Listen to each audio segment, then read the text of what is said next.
Hello, c'est HR, votre chroniqueur. Alors vous avez compris, j'ai mis la casquette. Forcément, on va voyager dans le temps. Nous allons retourner en 1994 pour découvrir le film avec Tom Cruise, Entretien avec un vampire.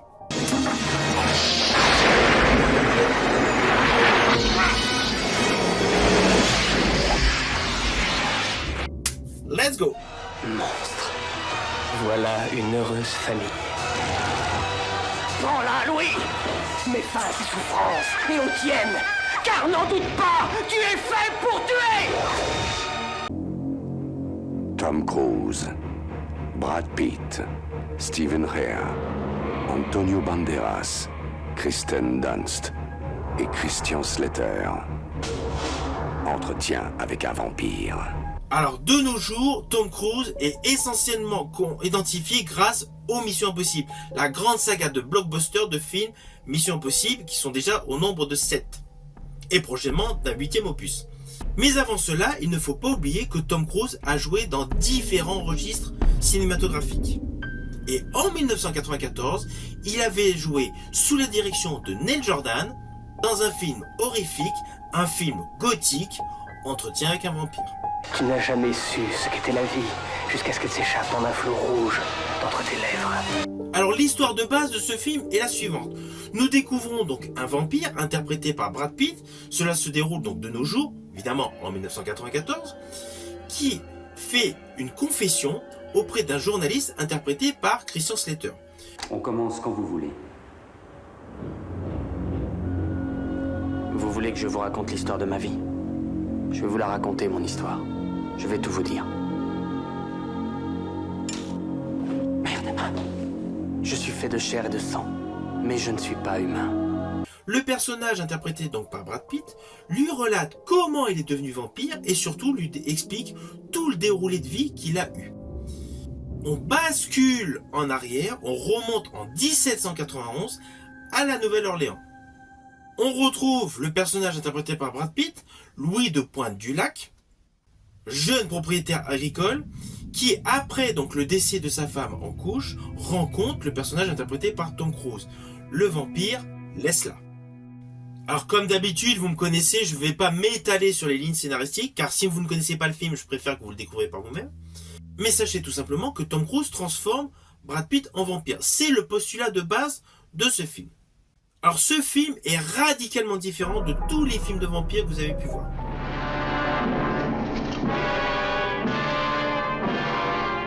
Nous ne sommes pas dans le côté vampire, on tue pour le plaisir, ou pour uniquement se nourrir.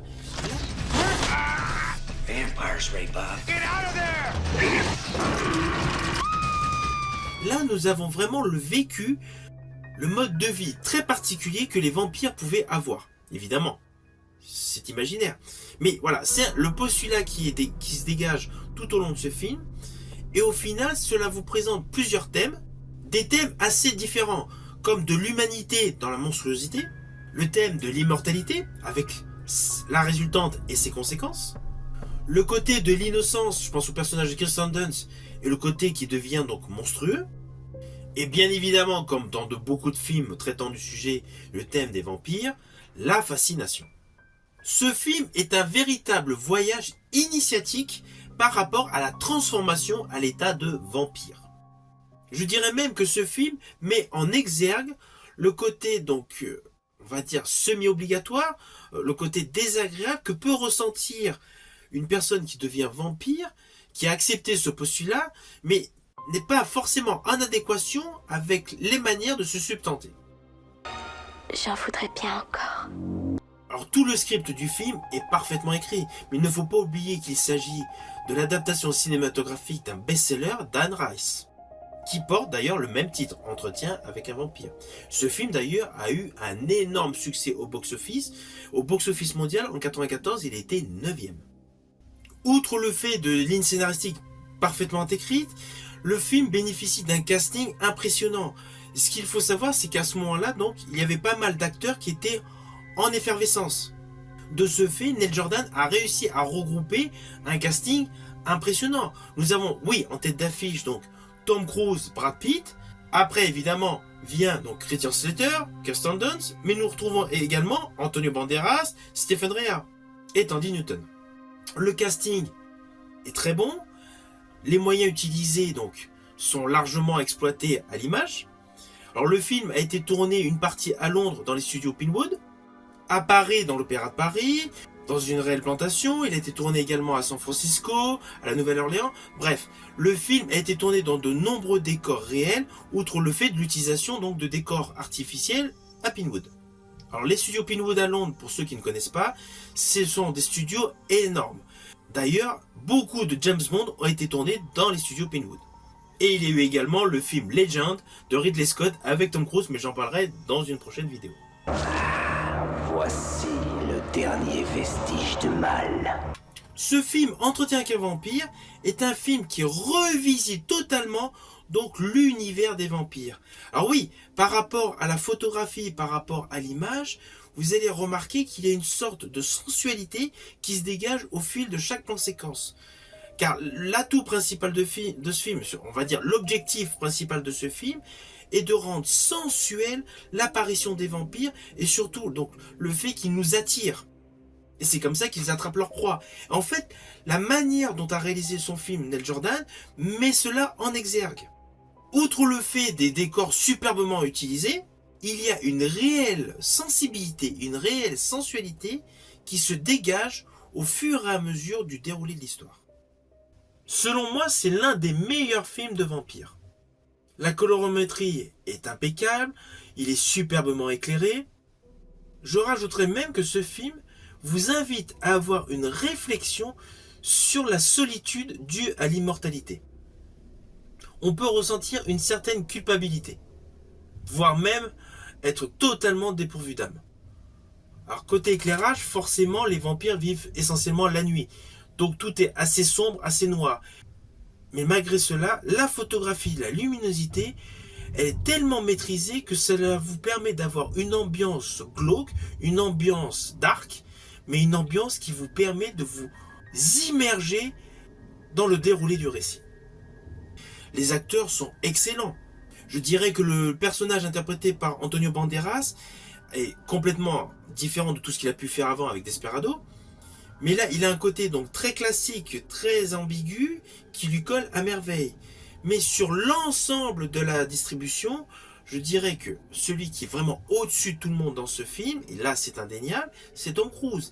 Il est charismatique. Ce film, selon moi, est l'un des rares films où l'on peut vraiment découvrir le réel talent d'acteur de Tom Cruise. On a certes l'habitude de le voir dans les films d'action, son talent est là, oui, mais c'est un jeu assez classique. Tandis que là, son rôle de Lesla, il le joue à merveille, il met en avant une fluidité des gestes, une sorte de sensualité, un côté donc très, très sophistiqué en avant, qui est totalement l'opposé de ce que vous pouvez voir dans les Jack Reacher. Là, dans ce film, Tom Cruise est le vampire classique extrêmement raffiné. Et dès que Tom Cruise apparaît à l'écran, il crève l'écran. Comme ce film date de 1994, beaucoup d'entre vous ne l'ont pas vu. Et ce film fait partie des films de Tom Cruise à voir absolument. Dans sa filmographie, il a joué dans quelques films qui sont oubliables. Mais celui-ci est un de ses meilleurs films. Surtout en termes de prestations. Alors oui, certains pourraient dire le film a eu du succès car le roman d'Anne Rice a fait un carton. Mais non, en fait non. Car Anne Rice a également publié La Reine des damnés qui a eu son succès en termes d'ouvrage. L'adaptation cinématographique a fait un échec. Let her come. Come out, wherever you are. I've come to give you the world. We are the powerful. We should walk fearless in the open. On peut avoir une très bonne histoire, mais si les acteurs ne sont pas convaincants au cinéma, le film ne marche pas. Et là, Entretien avec un vampire avec Tom Cruise a marché parce que Tom Cruise est extrêmement convaincant. Alors Brad Pitt est bien, mais il est légèrement en dessous de ses prestations habituelles. Tandis que Tom Cruise est au-dessus de ses prestations habituelles.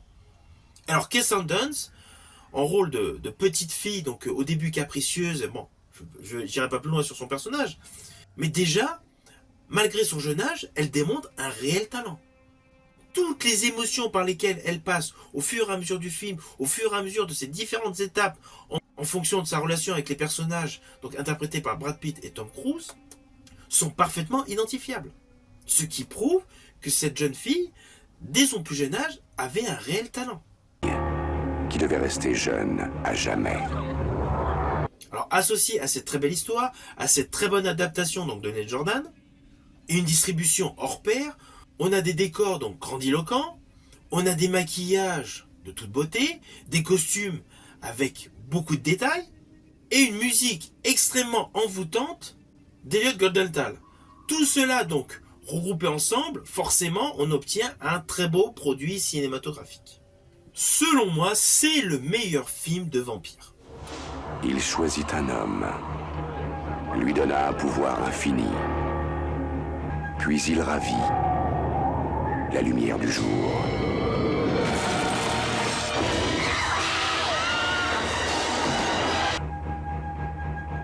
Alors au final, c'est un film que je vous invite à découvrir. Vous pouvez l'obtenir par le biais de supports physiques, DVD ou Blu-ray. Il y a eu donc des rééditions donc en qualité d'image supérieure. Vous pouvez également l'obtenir par le biais de plateformes ou en VOD. Je vous invite bien évidemment à aller le découvrir et surtout pouvoir apprécier une belle histoire avec une très belle distribution. Si vous avez aimé, n'oubliez pas, petit like et on partage. Quant à moi, je vous dis à bientôt pour une prochaine vidéo.